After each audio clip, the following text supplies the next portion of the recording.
testing my willpower, but I will not lose. I will not go down.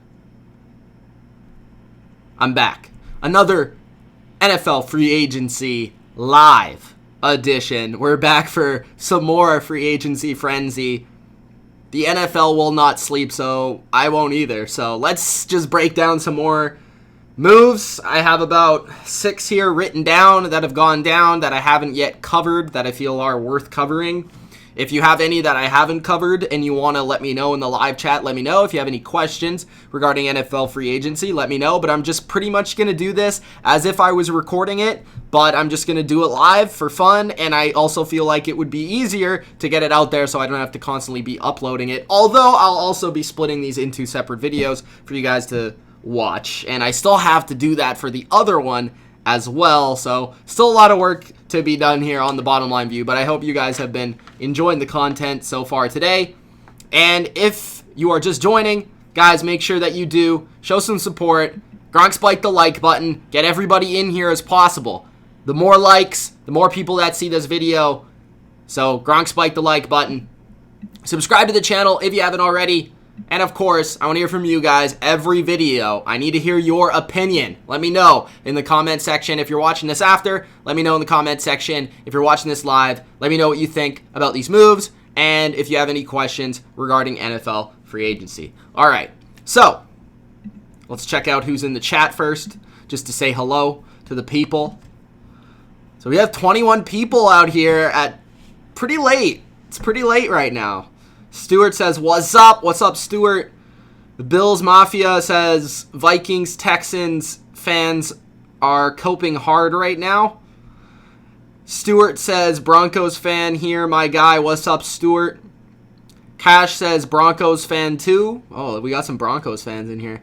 Mike says, Vikings got a haul and the start of a rebuild or a redo. I don't know if it's a rebuild, but it might be a little bit of a retooling. Mateo says, talk about the Finns' moves today. I feel like I kind of already have. So, go check those videos out, Mateo. I made one on Van Oy. I made one on Byron Jones. And I did discuss the other signings that I've yet to release those separate videos. But this is mostly going to be utilized so that I can do the ones that I haven't yet done, which include George Fant to the Jets, Marcus Mariota to the Raiders, Amari Cooper re-signing, AJ Klein and Mario Addison to the Bills, Kendall Fuller to the Redskins, and Randall Cobb to Houston. Andrew says, listening from Southport, North Carolina. I enjoy your commentary. Thank you, man.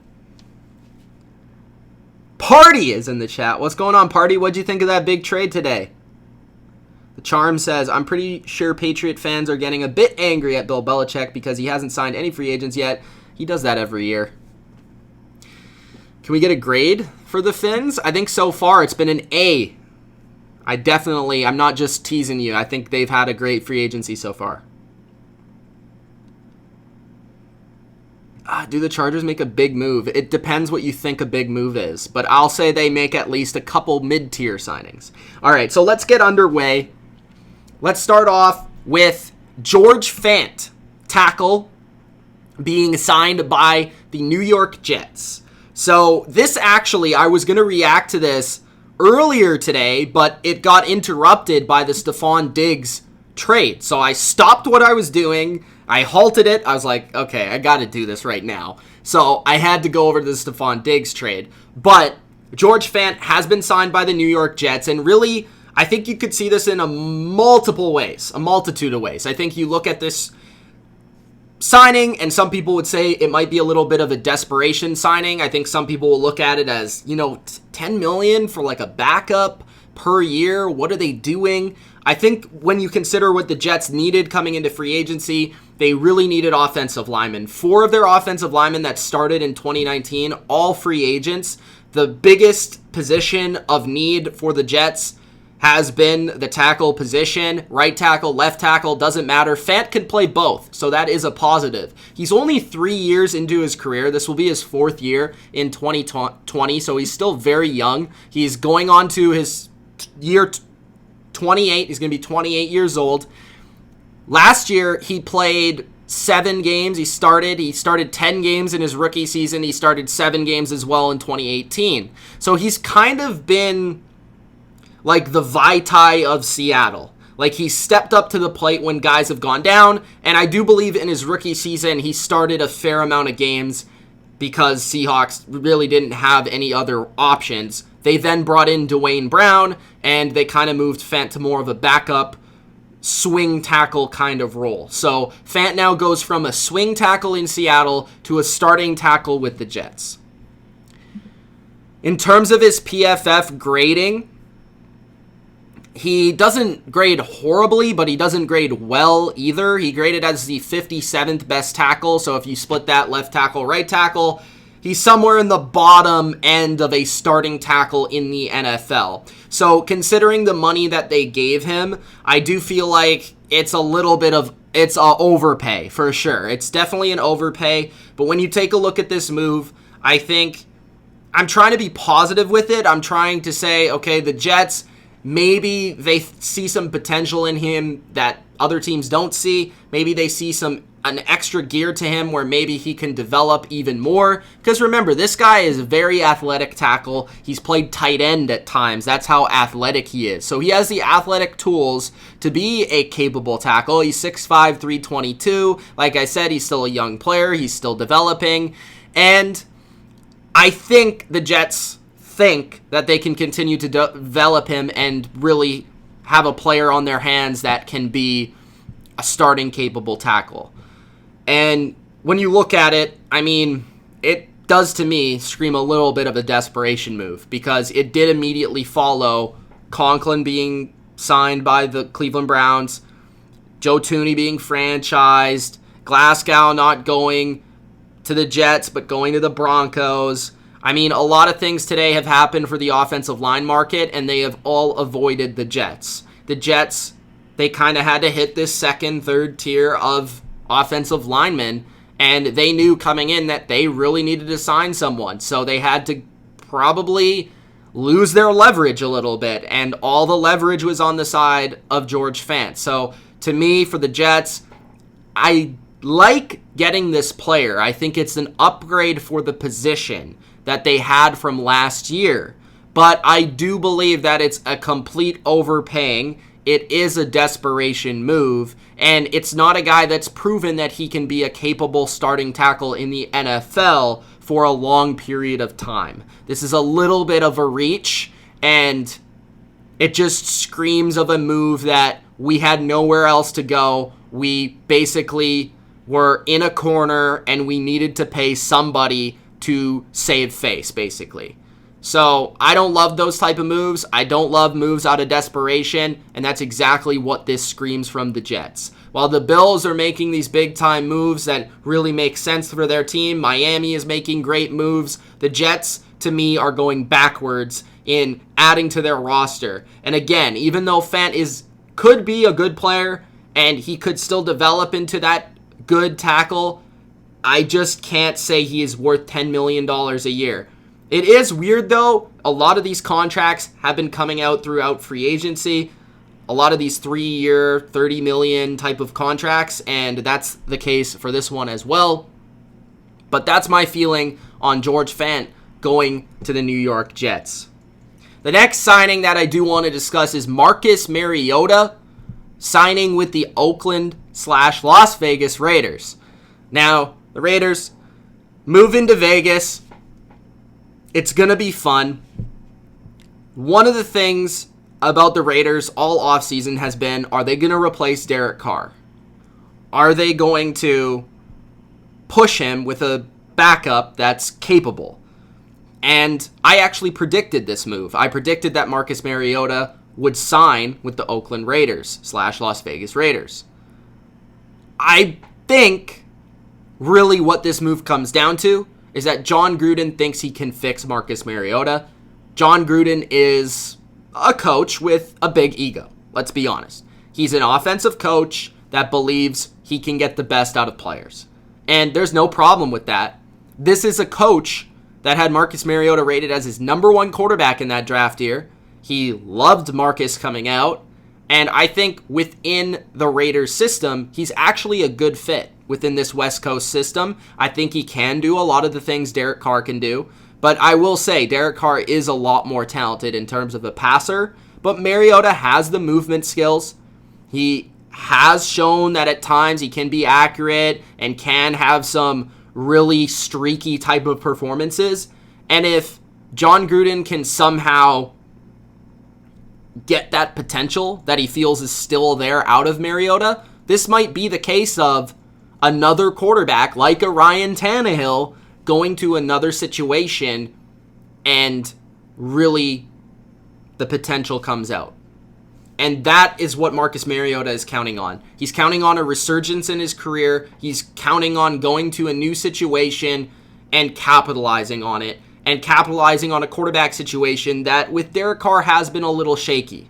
There's been these rumors, and there's not rumors without a little bit of smoke. And when there's smoke, there's a little bit of fire. There always is. I do feel like the Raiders have thought through bringing in a new quarterback in, but I do feel like they want to give this one more season to Derek Carr to prove himself to be that franchise guy for the Las Vegas Raiders.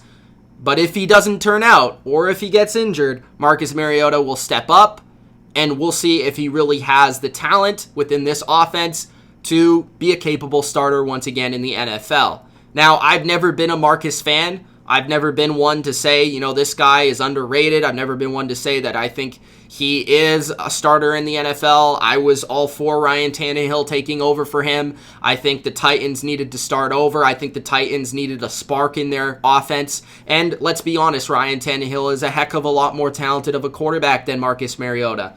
But the fact that he was a second overall pick, the fact that he does have some skills, he's at least an upper echelon backup quarterback for the Raiders, and they did need that. And I do think, at the end of the day, even if you don't get anything out of Mariota, this might actually help you get the most out of Derek Carr. Might push Derek Carr. You might see more of a competitive side out of Derek Carr instead of the comfortable Derek Carr we've been seeing over the last couple of seasons.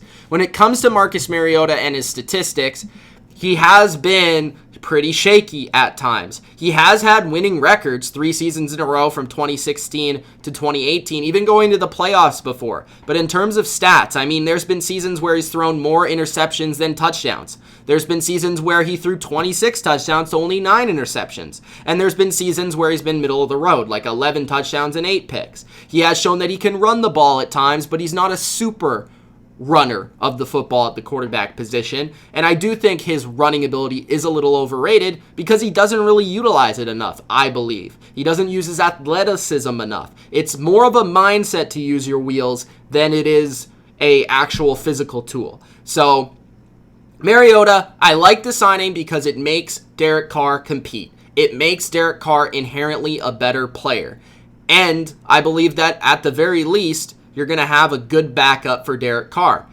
There's potential, though, that Mariota comes in there, he replaces Derek Carr, and he shines. There is that chance. So I like this signing for the Raiders. I thought it would happen, and I do think this is a better fit for Mariota in Las Vegas with the Raiders and John Gruden than it is being with the Titans. So good on Mariota, good on John Gruden, and good on the Raiders. There is 2 breakdowns for you right there. Let's get back to the chat for a little bit, and then I'll get back to the rest. Brian says, watching the NFL free agent season through your channel since all sport activities got canceled. Thank you, bro. I appreciate it. I've been working hard today. I think I've literally been making videos since like 11 o'clock, so it's been pretty crazy. And yeah, but fun. Mostly fun. Sometimes a little hectic. The NFL isn't making me slow down, though. They're not letting me sleep tonight. Anthony says, I like Marcus to Las Vegas a lot. Nick says the Bills can't get Clowny no more. I don't think they're ever going to get Clowny. Anthony says, what free agent receiver do you think Baltimore will sign? I did think that Emmanuel Sanders would be a good signing, but we haven't heard anything about Emmanuel Sanders yet. So what's the contract looking like? I actually haven't seen any contract details for Mariota. Like, still. Unless somebody can tell me what they are, I didn't see them at all. So, it's kind of odd. But What do I think of the Bills' moves? I'm going to get to the Addison and AJ Klein moves in just a little bit as well. Crunch says the Jets are hot garbage. Jesse says if the Buccaneers don't make a decision at quarterback tomorrow, they're going to have to settle for Andy Dalton. Hey, don't sleep on Andy Dalton. Okay, I think people are sleeping a little bit on Andy Dalton. He's not that bad. Randall Cobb went to the Texans. Yeah, I wrote that down. Add another one to the list. Do you think the Dolphins are going to be a playoff team with the signings? Not yet. That's still a far way to go, especially with the Bills upgrading as well. Stewart says Bills going to be great next season, in my opinion. Tata Boy says, you think any more signings going to happen tonight? You never know. You never know. I hope not for my sake, but we'll see.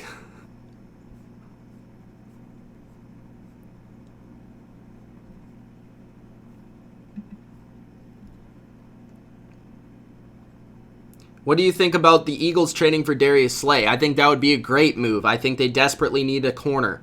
So, great. Stewart says, how do you feel about the Patriots not as good and losing a lot of their OG players? I kind of saw that. I kind of knew that was going to happen. I mean, I was hoping they could keep Collins. I'm really I would have, I prefer keeping Tooney anyways. So they kept Tooney, which I didn't think would happen. So I'm happy about that. So that was their best free agent. I mean, he was the best offensive lineman on the market, and they were able to keep him, which is very rare for the Patriots to do. So that's awesome. And yeah, Van Noy and Collins left, but I was kind of ready for that to happen. It sucks. I like both players. I really like both players, and they've meant a lot to me as, winning these Super Bowls. But, it happens. I'm used to it as a Patriots fan. They lose players every season, and you try not to get too attached to the players on the team. But they kept Devin McCourty. He's a Patriot legend, so that's good to see. We'll see what moves they make. They typically don't make a lot of big moves early in free agency, and they wait for the second group of free agents to come through, and that's where really they pick them up. That's where they got Jamie Collins last year. So we'll have to see what happens with New England going forward and see if they can counter some of the Bills' moves, because that's going to be an awesome rivalry if they re-sign Brady this year. I think that's going to be toe-to-toe for the AFC East and a lot of fun. So we'll have to see how that works out. Kendall Fuller to the Skins. I also had that written down. Where will Jameis land? I believe Jameis is going to land with the Bucs. I think if Brady signs with New England, Jameis will go back to the Bucs. But if Brady goes to the Tampa Bay, then Jameis will go somewhere else. Donnie says, as a Chiefs fan, I don't mind losing Fuller. He played himself out of price range in the playoffs. This means that the Chiefs are probably going to re-sign Breeland. Yes, I agree. John says legendary live stream again. All right, yeah, let's get back to Run CMC wants to know if Stephen Weatherly and Justin Burris to the Panthers are good. I'll do those for CMC. How about that? I'm going to be honest. I don't know a lot about Justin Burris. I'm just going to put that out there. He's a depth player, at the most. He's a small signing, so don't get too excited about that one. But definitely Weatherly is an interesting one. I think we'll get to that. We'll get to that in a second. I want to pull up their stats and stuff. Let me see. So Burris is a 3-year player, cornerback. I knew he was a cornerback. That's about as much as I knew. He played... Yeah, I knew he played for the Jets. I didn't know he was actually on Cleveland last year, so... That's news to me. Looks like he played a lot, though. Any Browns fans that have any information on Justin Burris, let me know.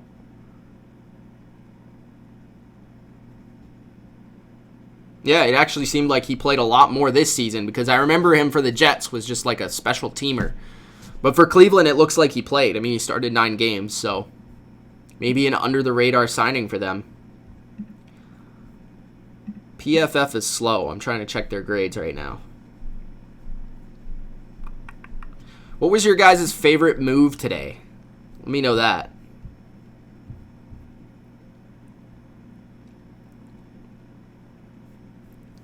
All right, Weatherly. Weatherly is ranked pretty low from PFF. 454 snaps. Yeah, he was... Okay. All right, let's do that. Why not? Okay. The Carolina Panthers sign 2 depth defensive players for the new regime. Rule has brought in 2 smaller names. Even myself, with Justin Burris, I don't know too much, so I'm not going to try and fool you guys that I know a ton. Justin Burris is a cornerback. He played for the Jets for a couple of seasons, mostly as a special teamer. Very, very small role. Early in his career, depth cornerback, called in to play when there was injuries. Athletically, he's 6 feet tall. He's 212, so he has good height to him. He's pretty fast from what I know as a special teamer, good tackler and all that, and can play some special teams roles and snaps for the Carolina Panthers going forward. And then in 2019, he played a lot more. 9 games started. He had 2 interceptions. He had 7 passes defense, a sack. So he contributed, and a forced fumble. 32 tackles. He contributed. Part of this was because Cleveland missed Ward and Greedy Williams for a lot of time throughout the season. So that's where Burris was able to earn some time at corner for the Cleveland Browns. Burris is a player, like I said, that I think will... I don't know if he'll necessarily help replace Bradbury or not, but that was a big loss for the secondary, losing your number 1 corner. Obviously, Dante Jackson's going to take a lot of that on and taking on a lot of the number 1 receivers, and he kind of had a rough season last year. So we'll see how Burris adds to the depth, but really Carolina is looking to get younger. They're looking to add some of these lower tier free agents and hopefully spark and find some gold with them. And Burris is potentially a guy that went a huge uptick in playing time, fits the defensive scheme well coming from Cleveland. So Burris, I could see being one of those guys that might be a diamond in the rough. As far as their other signing, Weatherly from the Minnesota Vikings, this is another one. When I saw it pop up on my Twitter, it was unlike any of the other signings we've seen. This was a 2-year contract, not a ton of money, but a player that really has a lot of potential. Any Vikings fans will tell you that he's a pretty interesting guy, and really signing players like this from Minnesota is always a good idea. They usually come out with good edge rushers. Weatherly's 6'5", 265. He is only 25 years old, going on 26. So it's interesting because Carolina signed probably the 2 least known, least popular names in free agency of today. And they were both signed by Carolina. He had 17 quarterback hits over the last 2 seasons. He played in rotation, replacing Hunter and Griffin on certain downs. 3 sacks in both of the last 2 seasons. I just think Minnesota couldn't afford him with all the cap issues they had. They had to get rid of some cap by trading Diggs and maneuvering it around, so they just couldn't afford to bring him back into the fold as a depth player. But Weatherly might actually gain a lot more time, a lot more snaps in Carolina this season, as they just lost Mario Addison to the Buffalo Bills. They're likely going to lose Bruce Irvin, so Weatherly would help replace those players. He would be more of the Bruce Irvin type, given that his profile is 6'5", 265. He's a little bit smaller than Addison is, but I think he's an interesting guy that I've always seen as potentially being a starter down the road, and it's nice to see that he is going to get that opportunity with the Carolina Panthers. Now, from a PFF perspective, he didn't grade very well. He graded at 104, but the good thing to know, at the edge position, he did play 454 snaps, which was the 3rd most at that position for the Minnesota Vikings. So Carolina gets 2 under-the-radar players, but could be diamonds in the rough for the new Carolina Panthers, who are steadily rebuilding. Breakdown number 3. There you guys go. All right, back to the chat.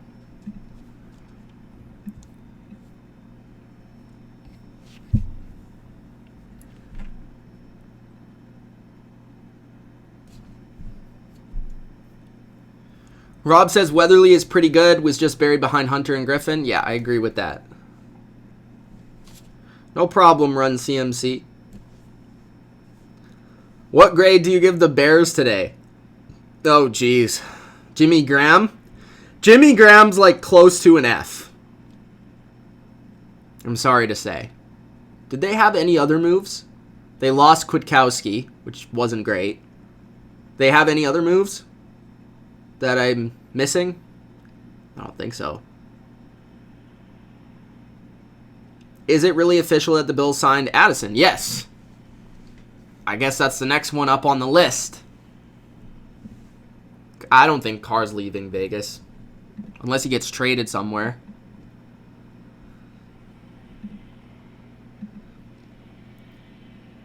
Did I like the Mariota signing? I literally just talked about that. My grade for the Dolphins, A. Chris says, thank you, Rob. I agree. We took a low risk with Diggs. He's going to disrupt the locker room if he doesn't get targets. Ooh, bold take. Who do I think the Bears will get at quarterback? I think it's between Dalton and Foles. If I had to guess, it will be Dalton. Or also Teddy. I should throw him in there as well. I think Teddy's ultimately going to price himself out. And just the weird kind of like in and out conversations with Teddy kind of seem a little odd to me. So Cooper signed. Yes, he did. Let's do Cooper next. All right, Amari Cooper's next.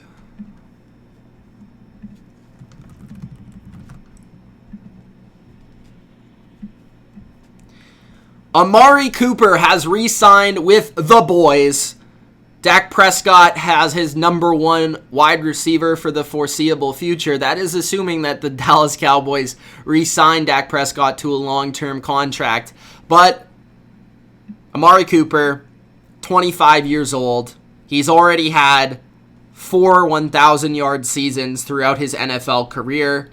And in my opinion, is certainly worth the long-term investment as one of the best receivers in the NFL right now, and one of them that will probably remain that way for the next 5 to 6 years. He's going to be a true number one receiver. Amari Cooper is excellent all around. He has great quickness in and out of his routes. He is phenomenal in terms of acceleration with the football. He burns people down the field. Amari Cooper is a true number one because he features the speed and the route running ability in combination. And Cooper, the thing you don't have to worry about is even with a guy like Stephon Diggs or other players that at the wide receiver position are true number ones, but they do come with that personality issue and a little bit of that locker room issue. And with Amari Cooper, he really wanted to be in Dallas. The Cowboys made it happen, and Cooper has never been an outspoken receiver. And it's almost to a fault. Like, I almost feel like that's a negative for him because people see him as not determined, competitive enough, or soft. That's just the way he is. He's not like other receivers that are super loud. And I think Cooper is going to only get better.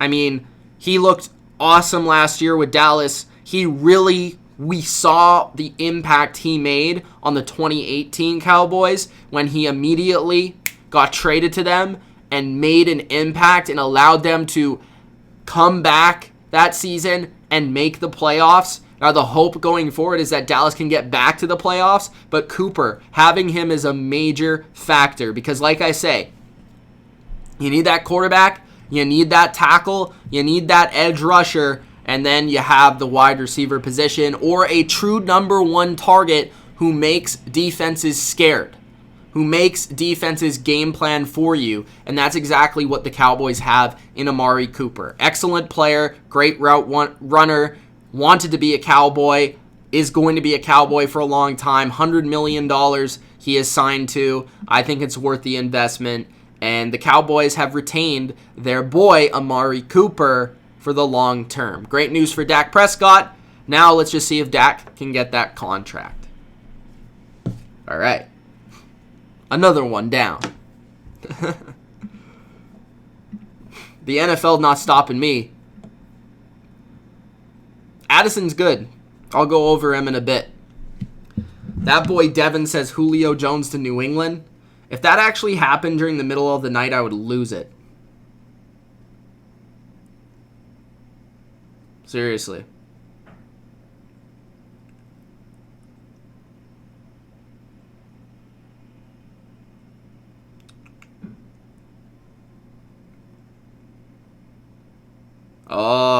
Randall Cobb went to Houston, though, so.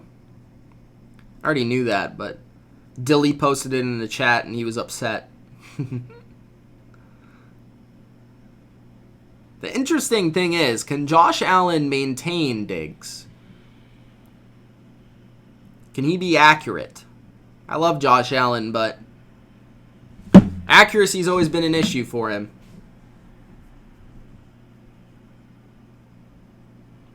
A Human says, bro, I can't believe all this stuff that is happening. I feel like just the other day, Colin Kaepernick was the quarterback for the Niners and Richard Sherman was the best cornerback. Time flies so fast. Would I like Teddy to the Bears? I think it's a solid fit. Brian Bulaga to the Seahawks.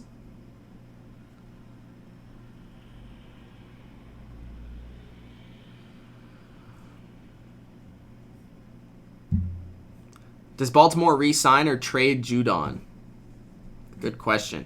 I'm kind of leaning towards trading him, but I could be wrong. Maybe they just keep him on the franchise tag for a season and try and win the Super Bowl. It's always a possibility. Then again, he could hold out. A lot of big names haven't even been talked about today. I haven't heard anything about Ngakwe. I haven't heard anything about Clowny. I haven't heard anything about Chris Jones. I haven't heard anything about Reeder.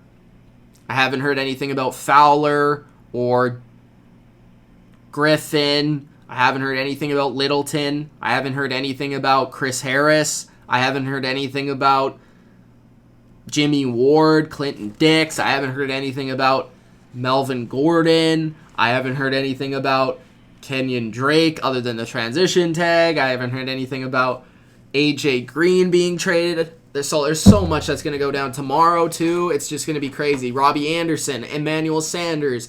I haven't heard anything about Eric Ebron. I haven't heard anything about Balaga. I haven't heard anything about Whitworth, Peters. I haven't heard anything about all these guys. McGovern. I haven't heard anything about Tom Brady. I haven't heard anything about Drew Brees. I haven't heard anything about Jameis Winston.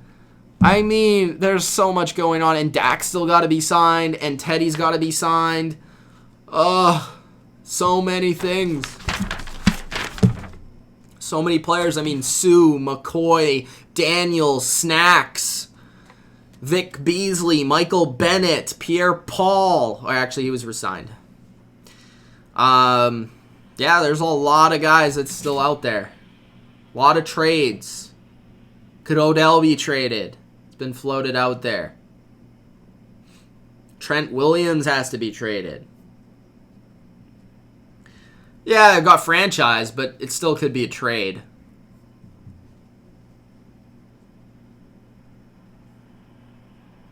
Joe Schobert. Haven't heard anything about him.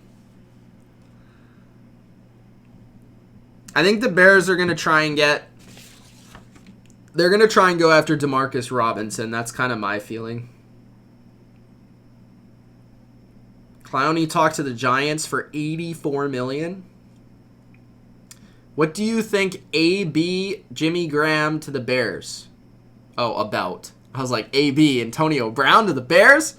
Jimmy Graham? I made a video about it, Matthew, so you can go check it out if you like.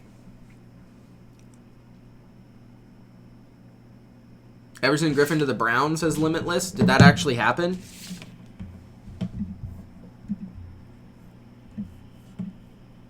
Or is that just a guess?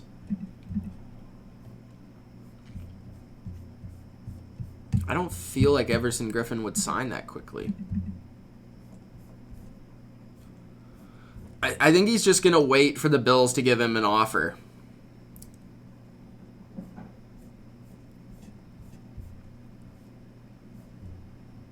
Let's do the next one. Who's next on the list? AJ Klein and Mario Addison. Let's do that. Oh, my butt hurts from sitting in this chair all day.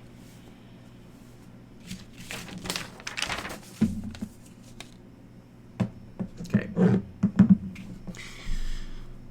The Buffalo Bills have not only gone out and traded for Stephon Diggs, but they have also acquired 2 key pieces to the defensive side of the football for Sean McDermott. Sean McDermott's always looking to upgrade his front 7. He's always looking to upgrade his defense. And in AJ Klein and Mario Addison, he has 2 players that fit it perfectly because he knows how they fit, because he coached them in Carolina. Klein, a linebacker that played in Carolina as a depth player behind Luke Kuechly and Thomas Davis for a lot of years, and always was kind of overshadowed by them, but a solid player, goes to New Orleans, starts a lot there, and plays a lot of snaps there in a similar type of defense, is now going to be a veteran leader type of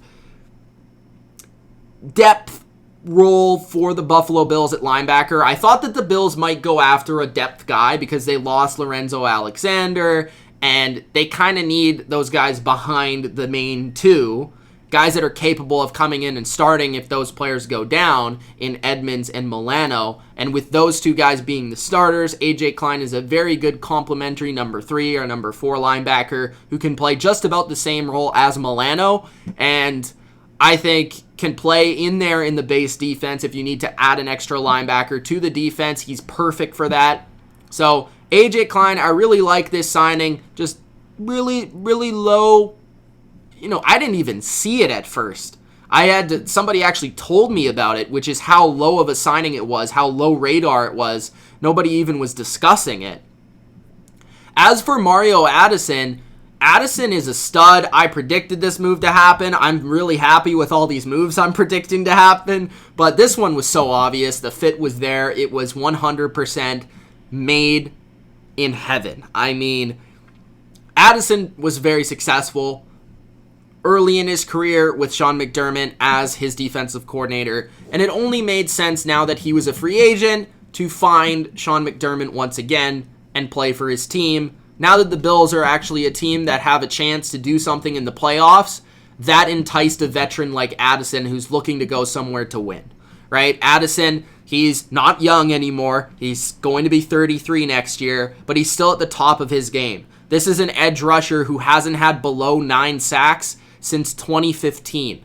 So he's had 9.5 sacks in 2016, 11 sacks in 2017, 9 sacks in 2018, 9.5 sacks in 2019. He's played 4-3 style defense. He's played 3-4 style defense. He's played outside linebacker. He's played defensive end. He's just a great edge rusher, and he'll be perfect as a complement in the rotation, and you'll be able to keep him fresh with all the guys that the Bills have up front. I still don't think they're done adding edge players, but you throw him in there with Trent Murphy, you throw him in there with Jerry Hughes. You lost Shaq Lawson, but I think Addison is just as good, if not better, as a pass rusher. Might not have the young legs that Lawson has, but in terms of pure pass rushing productivity, Addison could be a dangerous player for the Bills. And again, perfect fit for this defense. He knows this defense like the back of his hand. So does AJ Klein. These are 2 moves that from day one, you're going to see an impact from both of these players, and I think from day one, you're going to see that these 2 players are going to be valuable to this defense. So the Bills get a much-needed added depth at edge, and they get a much-needed 3rd or 4th linebacker in the rotation as well in AJ Klein and Mario Addison. Former Carolina Panthers, Sean McDermott brings them back into the fold. Another one done. I feel like DJ Collier right now. Cross it off the list. I just saw Martinez to the Giants while I was doing that.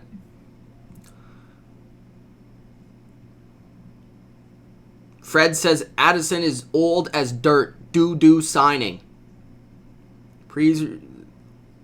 I already did the Diggs one, Andrew. I made a video on it, bro. I know that, okay, so YouTube actually has this thing, guys. They have this thing where notifications only go out for, oh, there's my flashlight.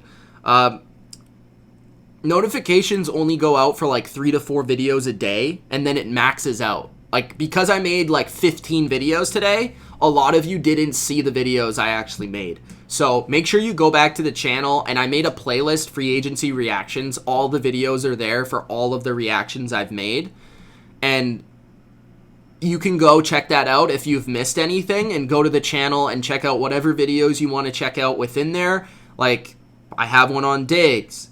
I have a bunch on the Bills. I have a bunch on the Dolphins. I have a bunch on all the signings that have gone down today of any decently high profile. Like, almost like 95% of the moves that have done today, I have made videos about them. So go check that playlist out, because I know YouTube, in the way that I'm releasing content right now, it's not always going to get to the subscribers. It's going to get to people that are searching for it, but not necessarily for the subscribers. So if you're subscribed, if you have the notification bell on, you might have missed some videos. So go check out the channel and go check out the playlist. That's why I make the playlist for you guys to check out, and for it all to be in the same spot.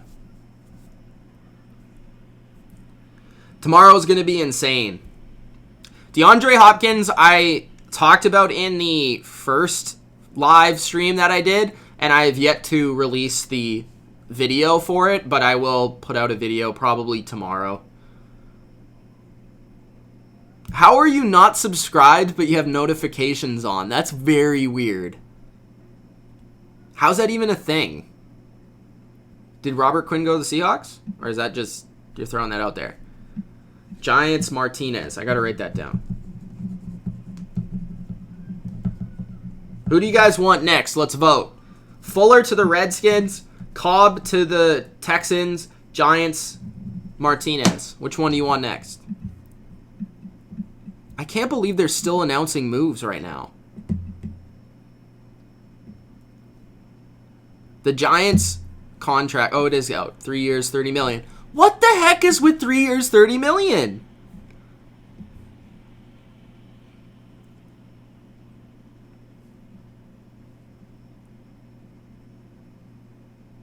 Damn. Every contract's 3 years, $30 million. And that actually makes the Lions deal for Jamie Collins look good, because I think his was 3 years for $30 million. In that case, Jamie Collins is a lot better than Blake Martinez, at least in my opinion. So that makes their contract look a lot better.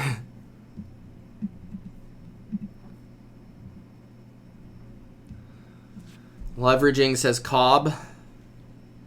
Oh, A Human, it's his birthday. He turned 13. Well, happy birthday, buddy. That's the best birthday present ever. That's funny. My Wolf prediction is he re-signs with the Broncos.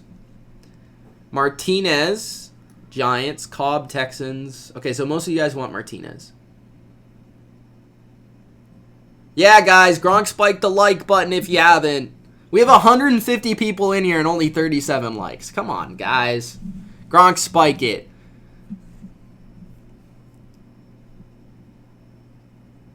All right, let's do Martinez. Just got to pull up his stats.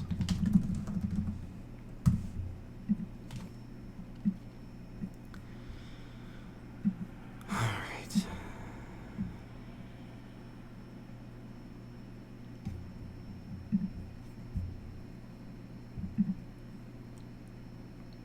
What a day.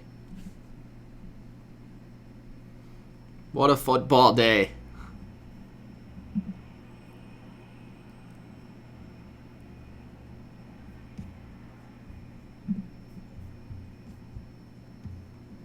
All right. The New York Giants get much needed help at middle linebacker, signing former Green Bay Packer tackle machine Blake Martinez to a 3-year, $30 million contract, which seems to be trending around the NFL. 3 years, $30 million. It seems to be the most common contract that's been given out this free agency. It's just about the same terms as Jamie Collins to the Lions. When I look at this move, it's okay. I don't hate it. I don't love it either. I think Martinez is a solid linebacker. I don't think you would put him in the good territory. I do feel like this is a little overpaying. I think Martinez's reputation around the NFL for NFL fans is a little bit overrated. I do feel like he's a good tackling machine type of linebacker, and when you look at his tackle numbers, 144, 144, 155, they're certainly there, and he is a workhorse. He plays a lot of snaps. He plays every down. He plays first, second, third down. He plays the most snaps in the league, like in the top 5 at linebacker regularly. So the reliability is there at linebacker for the Giants, and the tackling ability, sideline to sideline ability in the run game is there. But there's 2 areas where I say Martinez is not quite up to par, which you would want from your middle linebacker, and that is getting through blocks in the run game and being able to shed blocks in the run game and make plays when he really needs to. He's better in space. If you give him space in the run game and he's able to, at that second level, make the tackle, he's going to make the tackle every time. Like this year, he had the 3rd most snaps at linebacker this year, according to PFF. PFF ranked him as the 52nd best linebacker in the league, and they're coming from where I'm coming from as well, so this backs me up. He is not very good as a run defender in terms of taking on blockers, and his pass coverage skills could be better. Where he actually is surprisingly good is in his pass rush, and as a blitzer, he is pretty good as well, and he has succeeded at times, putting up some sack numbers with 3 sacks this year and 5 sacks last year. As a middle linebacker, inside linebacker, that is very good. Now, for the Giants, he's basically going to be playing in a very similar type of defense that he did play in Green Bay. When I do think about the New England type of defense, which is going to be played in the Giants system, I do wonder whether that is the right guy. I would have preferred them go after a Jamie Collins or somebody of that stature, maybe a little bit better coverage skills, man-to-man skills than Martinez. But Martinez certainly has the ability to track down people in the open field from a tackling perspective. So there's pros and cons to this. I think this does help the Giants' middle of their defense, and you get a veteran player who's only 26, and it's 3 years. It's not a terrible contract, but I don't think it's a good contract either. I would say it's more of the I don't like it on the spectrum to the I like it on the spectrum, but I could see why some people may like it more than others.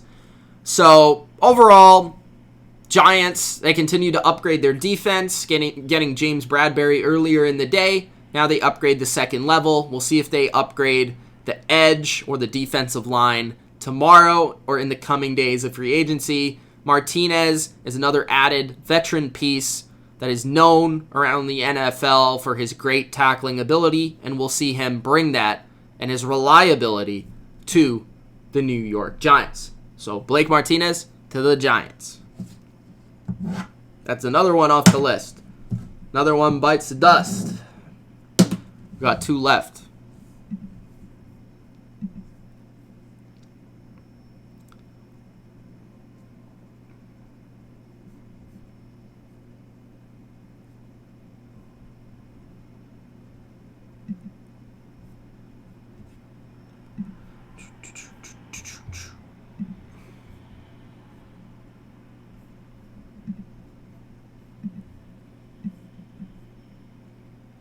Havana says, who's sleeping tonight?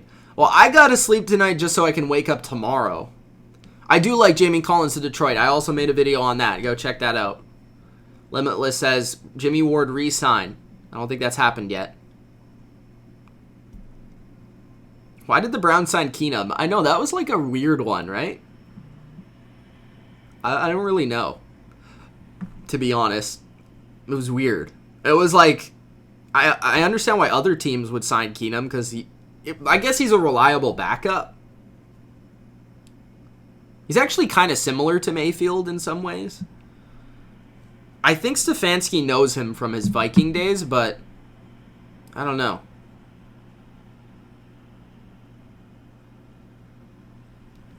Kind of a weird move. Yeah, Cobb signed with the Texans. So he's staying within Texas.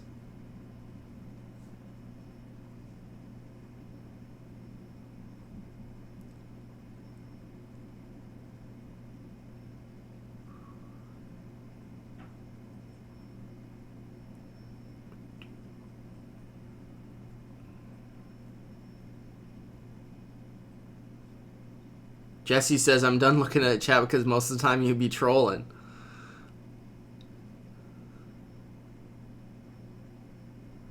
Turtle says, your Lord and Savior has returned. Who are you? Kyle Van Oy, says Big Boy. Matt Judon gets traded from the Ravens. I could see that. I think that's probably more likely than him sticking around. HTF says, I just tuned in. What do you think about Nick Williams signing for the Lions? Nick Williams? When did you see... What is this?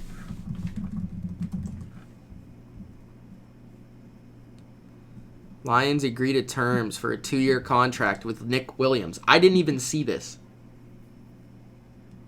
That's how low profile that was. He's a super, super under-the-radar player. See, these are the moves that the Lions should be making more often, but they definitely needed a defensive tackle. Lions agreed to a 2-year contract worth $10 million with defensive tackle Nick Williams. Williams, at 30, he had 6 sacks and 42 tackles last season with the Bears. The Lions went in the offseason wanting to improve the talent of the position. I agree with that. Pro Football Talk. And this figures to be the first move in an effort to accomplish that. So he was originally drafted by the Steelers as a 7th-round choice in 2013. Never played a down for Pittsburgh. Went 2.5 seasons to Kansas City before joining the Dolphins. Williams appeared in 18 games with 5 starts in 2 seasons with the Bears. So he really saw his time last year when Akeem Hicks got hurt for the Bears, and he succeeded. 6 sacks last year. Let's see how PFF graded him. But, I mean, that's a nice depth add for Detroit. That's the type of move that I expected them to make more often, and they've really been making more big moves than I've really thought they would. He ranked 51st at the defensive tackle position with a good grade. He played 532 snaps last year, which I believe was the most he's ever played in his career. But yeah, this is a super under-the-radar signing. Like, I didn't see Adam Schefter talk about it. I didn't see Ian Rappaport talk about it, but it's a solid signing. Hopefully that improves their pass rush a little bit.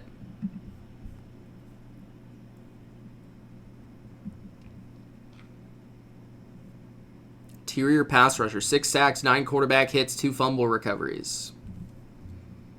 Not bad.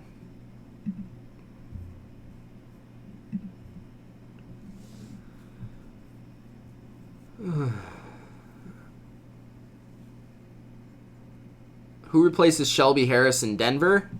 Well, DJ Reader's still out there, so.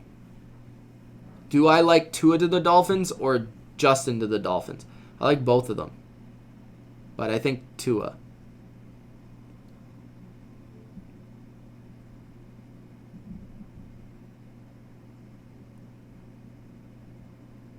I usually know. Nutty. I usually know. These ones, that's rare. It slips by me.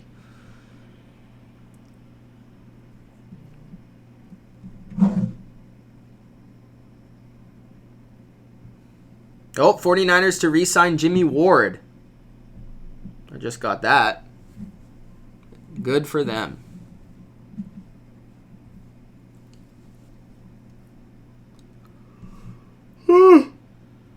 Oh, NFL, you're not going to get me. Okay, let's do a couple more, guys, and then I'm going to go out. So, Kendall Fuller to the Redskins and Cobb to Houston. I don't think I really need to talk about Ward. I mean, he re-signed with the Niners. It's great for them. They get their free safety back. He's a really good player. Nothing else to be said, really. They maintain him, which is good. And you kind of knew that was going to happen after Buckner was traded. So, all right. Let's go with Kendall Fuller to the Redskins. Okay.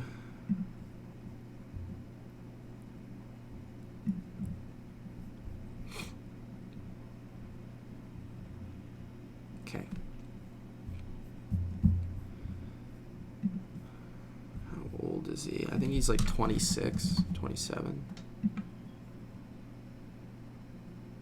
All right.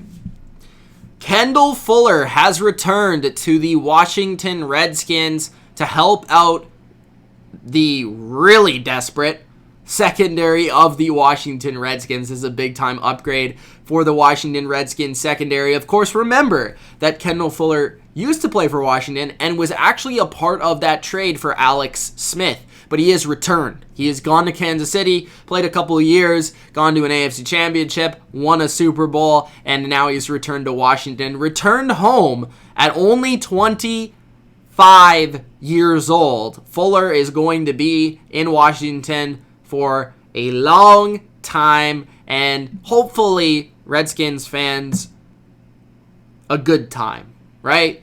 Kendall Fuller is a player that in the past has been an excellent slot corner for the Washington Redskins, was ranked as one of the best in the game at the time, leaving Washington to go to Kansas City. And in Kansas City, he played more as their number one. He played on the outside. He played a little bit in the slot as well. And then this past season, they actually moved him more to safety, playing him at free safety a little bit. And he was kind of asked to play in the slot, at safety, do everything, almost in like a Devin McCourty-ish type of way. Fuller can change a defense because of his versatility. It would have been very nice for Kansas City to keep a player like that, but he just kind of outpriced himself with his great play at the end of the season.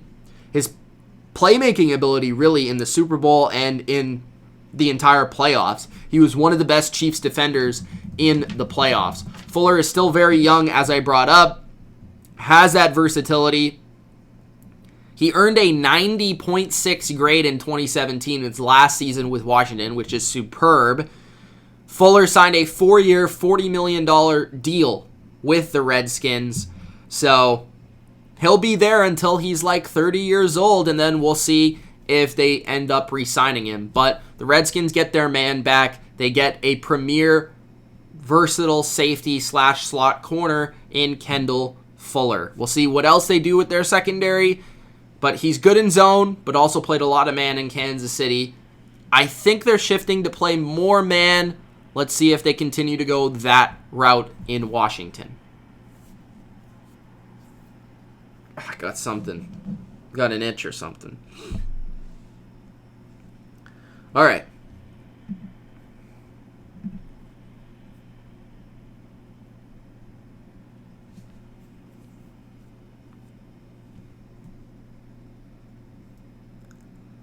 I think Slay gets traded before the season starts. Yes.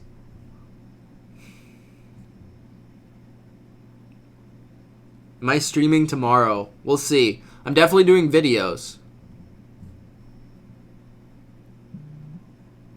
Manuel Sanders to the Ravens, says Joe Flacco. Jimmy Ward, 3 years, $28.5 million. That's... How much money is that, Brain? What is that, like 9 million? 9 point something million dollars per year? That's pretty good. I have Corona? Damn. That sucks.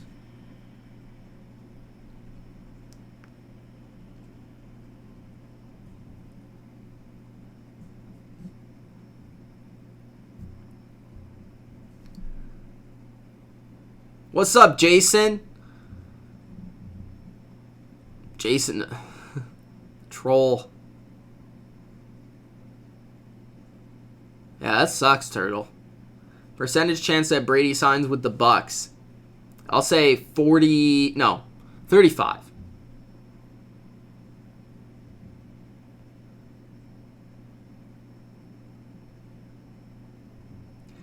Them Bears.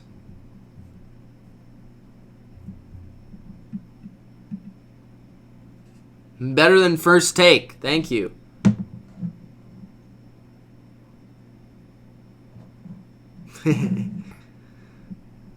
Amari Cooper to the 49ers. No, Amari Cooper re-signed with the Cowboys. Slay to Denver. That could happen. They already signed Bouye, though, so that would be taking on 2 big corner contracts.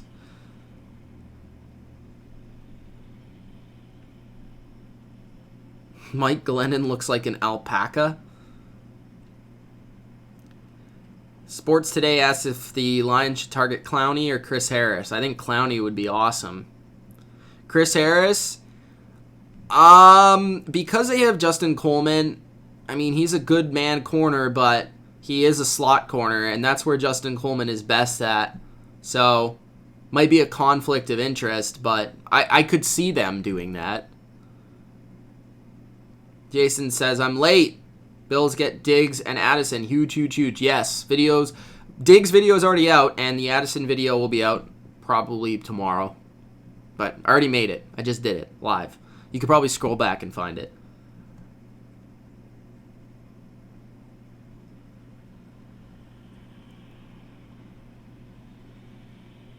All right. Should I do the Cobb one?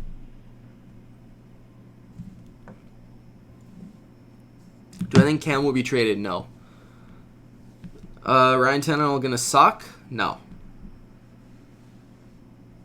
Yeah, Jordan Phillips will be interesting. Percentage chance the Bills win the AFC East. Well, at this moment in time, I would give them a 60% chance.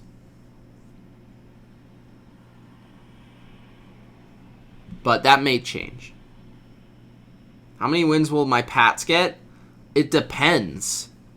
Depends. Do they have Tom Brady? Let's start with that. But I hope they get over 11. But I don't know. It seems like I'm asking for a lot. What do you think about the Packers? How they did today? They got Wagner. What else did they do? There's a lot of moves today. I can't remember what every team did. But I know they got Wagner at right tackle, which wasn't bad. They didn't sign anyone on offense other than Wagner. Defensively, I don't think they signed anybody. Did they sign a linebacker? They did, didn't they? They signed Kirksey, which I don't think was bad. Little bit overpriced. I think both free agents were a little bit overpriced, but I think they did attack 2 needs that they needed. So, and they did get Kirksey less than Martinez, so I'll give them credit for that. I'll probably say like a B minus, B, somewhere in there. Will improve as they continue to add players. Who would the Pats sign if Tom leaves? Oh, jeez. I don't want to think about that. Probably Andy Dalton. If I'm being honest, I'd probably trade for him.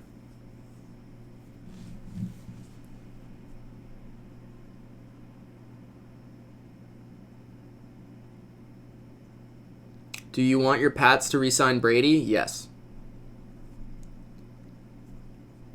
Chance Texans get an actually good receiver. Well, that's a good transition. They got Randall Cobb. Let's talk about that. Where's that contract? Oh, these are the Brady odds, by the way. I'll just throw these out. Oh, that was 14 hours ago. Never mind. I thought that was updated. Come on, Twitter. Okay.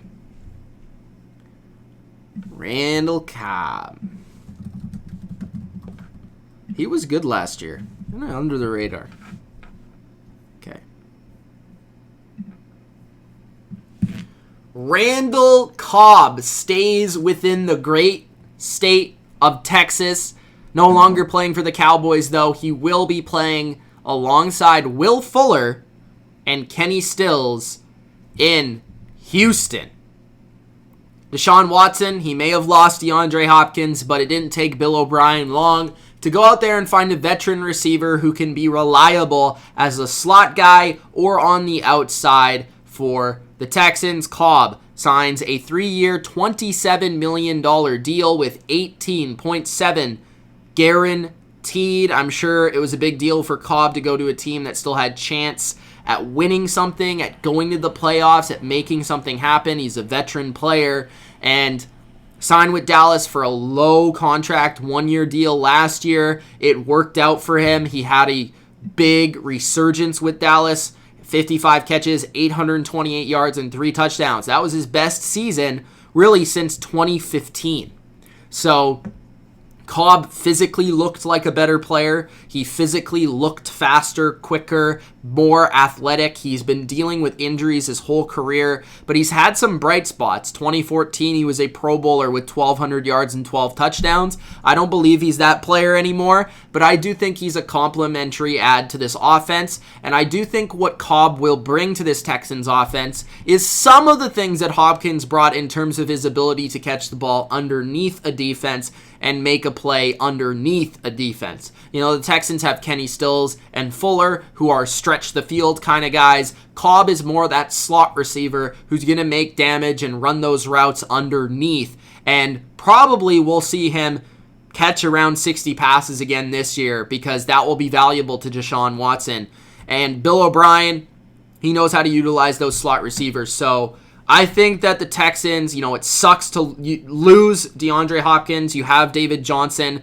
I think an interesting part is you have 2 players now in David Johnson and Randall Cobb who will help replace the underneath production of Hopkins. But the big plays that Hopkins made on third down, his big catches in the red zone, his big catches one-on-one will have to be replaced somehow, some way. And it really doesn't look like the Texans have that replacement at the moment. But they do still have the speed. And now they bring in a little bit of quickness and a little bit of savviness underneath. So Randall Cobb, the contract, it's not bad. The only thing I will say about it is that you're giving a veteran player with a lot of injury history a contract for $20 million guaranteed.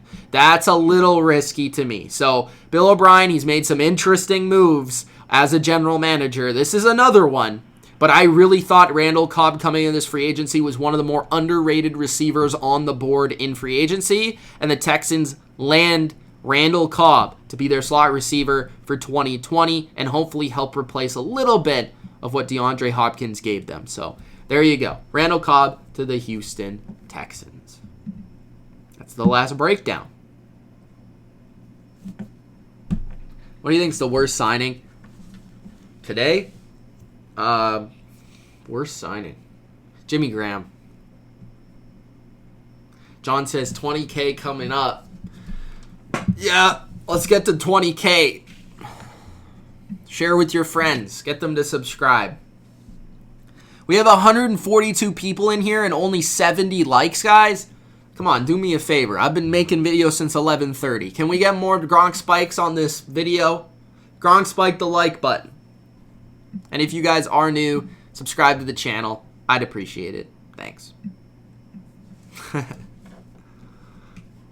It's 12:53. I think I gotta go to bed. I gotta do this again tomorrow. So, if you guys want the content,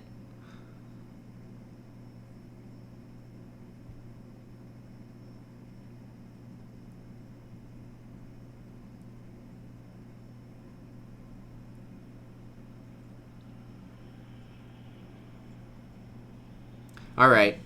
I think that just about ends it. Thank you guys for joining me again here live. It's been fun. We'll see if I go live tomorrow. Most likely I will, just because I'm a lunatic. But I've been making a lot of videos, so go check those videos out in the free agency reaction playlist, and I'll be making more tomorrow. Thank you for joining me again live. It's been fun. See ya. Peace.